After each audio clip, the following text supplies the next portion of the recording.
Mogarzea and his son. There was once a little boy whose father and mother, when they were dying, left him to the care of a guardian. But the guardian whom they chose turned out to be a wicked man and spent all the money, so the boy determined to go away and strike out a path for himself. So one day he set off and walked through woods and meadows, till when evening came, he was very tired and did not know where to sleep. He climbed a hill and looked about him to see if there was no light shining from a window. At first, all seemed dark, but at length he noticed a tiny spark far, far off, and plucking up his spirits, he at once went in search of it. The night was nearly half over before he reached the spark, which turned out to be a big fire, and by the fire a man was sleeping, who was so tall he might have been a giant. The boy hesitated for a moment what he should do. Then he crept close up to the man and lay down by his legs. When the man awoke in the morning, he was much surprised to find the boy nestling up close to him. "Dear me, where do you come from?"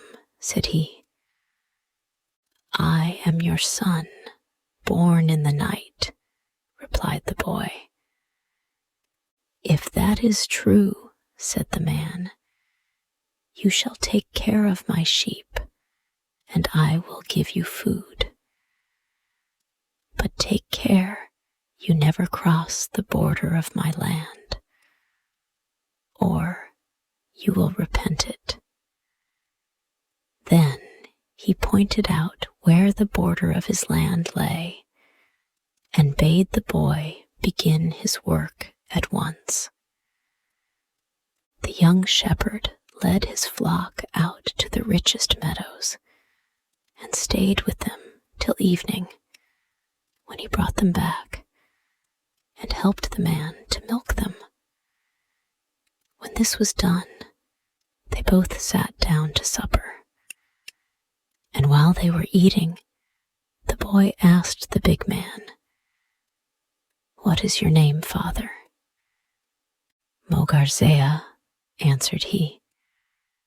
"I wonder you are not tired of living by yourself in this lonely place." "There is no reason you should wonder. Don't you know that there was never a bear yet who danced of his own free will?" "Yes, that is true," replied the boy. "But why is it you are always so sad? Tell me your history, father." "What is the use of my telling you things that would only make you sad too?" "Oh, never mind that. I should like to hear. Are you not my father? And am I not your son?" "Well, if you really want to know my story, this is it. As I told you, my name is Mogarzea, and my father is an emperor. I was on my way to the Sweet Milk Lake, which lies not far from here, to marry one of the 3 fairies who have made the lake their home.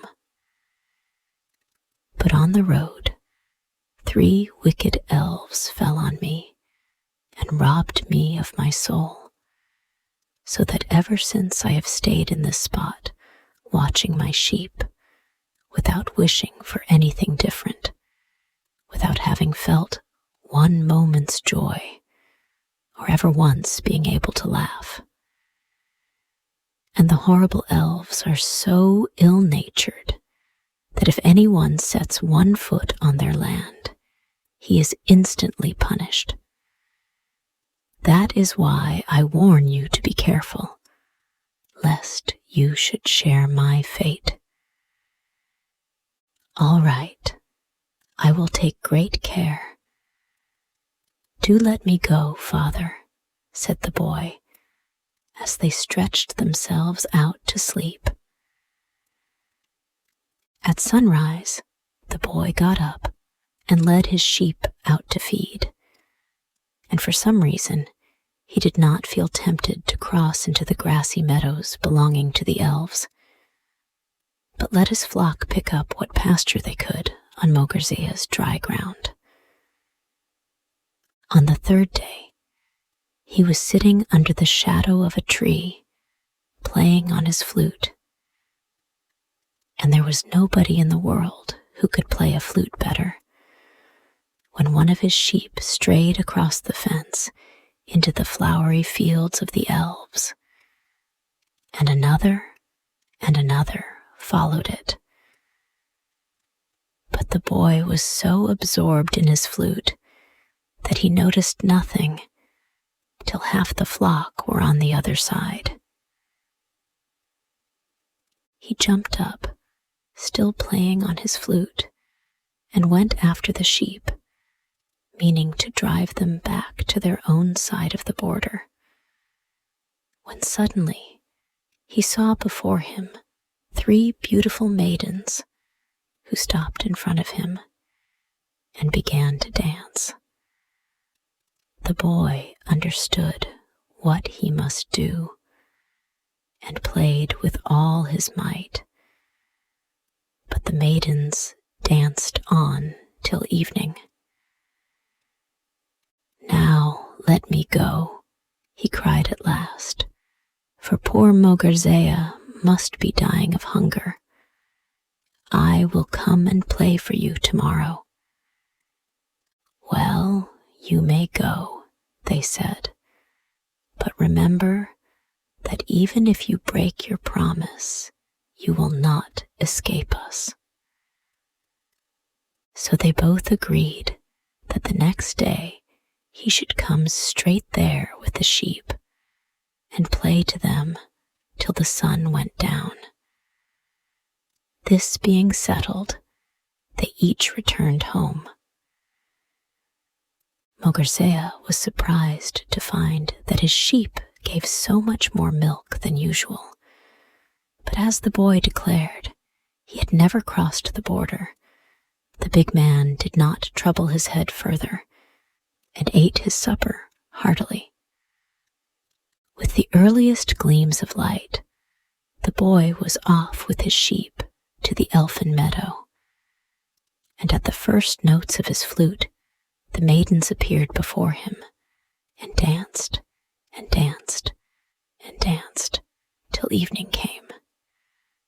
Then the boy let the flute slip through his fingers, and trod on it, as if by accident. If you had heard the noise he made, and how he wrung his hands and wept and cried that he had lost his only companion, you would have been sorry for him. The hearts of the elves were quite melted, and they did all they could to comfort him. I shall never find another flute like that, moaned he. I have never heard one whose tone was as sweet as mine. It was cut from the center of a 7-year-old cherry tree. There is a cherry tree in our garden that is exactly 7 years old, said they. Come with us, and you shall make yourself another flute. So they all went to the cherry tree, and when they were standing round it, the youth explained that if he tried to cut it down with an axe, he might very likely split open the heart of the tree, which was needed for the flute. In order to prevent this, he would make a little cut in the bark, just large enough for them to put their fingers in. And with this help, he could manage to tear the tree in two so that the heart should run no risk of damage. The elves did as he told them without a thought. Then he quickly drew out the axe, which had been sticking into the cleft, and behold, all their fingers were imprisoned tight in the tree. It was in vain that they shrieked with pain and tried to free themselves. They could do nothing, and the young man remained cold as marble to all their entreaties. Then he demanded of them Mogurzea's soul. "Oh, well, if you must have it, it is in a bottle on the window-sill," said they, hoping that they might obtain their freedom at once. But they were mistaken.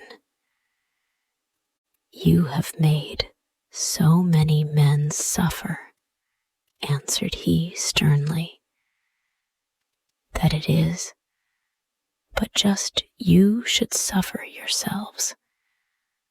But tomorrow I will let you go." And he turned towards home, taking his sheep and the soul of Mogurzea with him. Mogurzea was waiting at the door, and as the boy drew near, he began scolding him for being so late.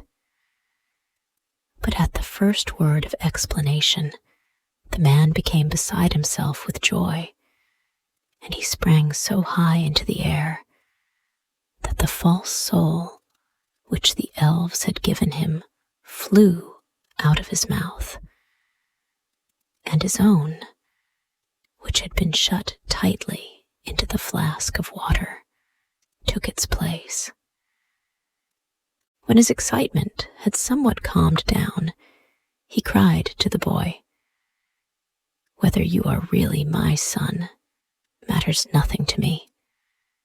Tell me, how can I repay you for what you have done for me?" "By showing me where the milk lake is, and how I can get one of the 3 fairies who lives there to my wife, and by letting me remain your son forever."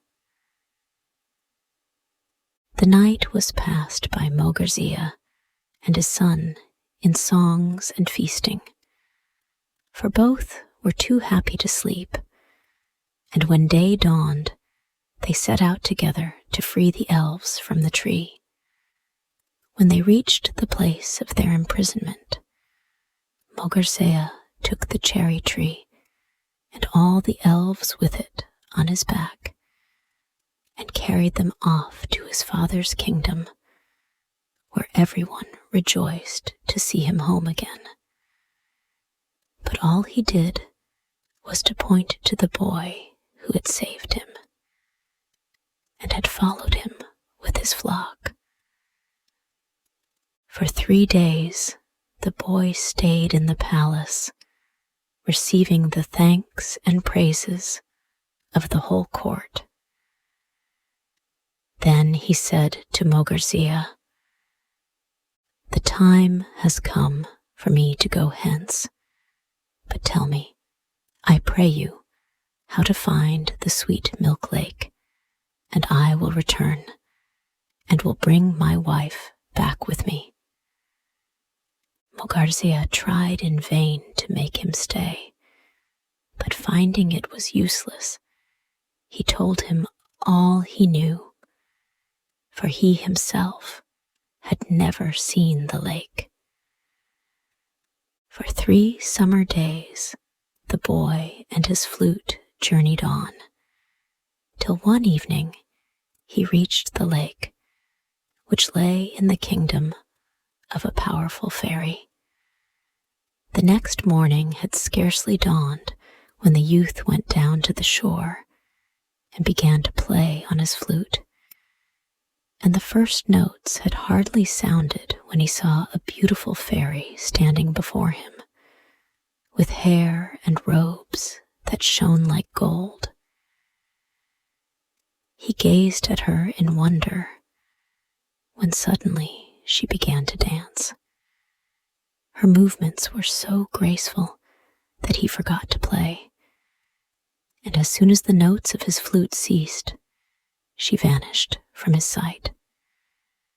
The next day the same thing happened, but on the third he took courage and drew a little nearer, playing on his flute all the while. Suddenly he sprang forward, seized her in his arms, and kissed her, and plucked a rose from her hair.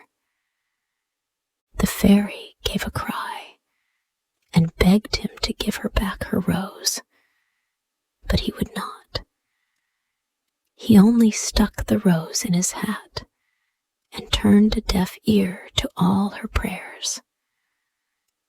At last she saw that her entreaties were vain, and agreed to marry him as he wished, and they went together to the palace, where Mogarzea was still waiting for him, and the marriage was celebrated by the emperor himself. But every May they returned to the milk lake, they and their children, and bathed in its waters.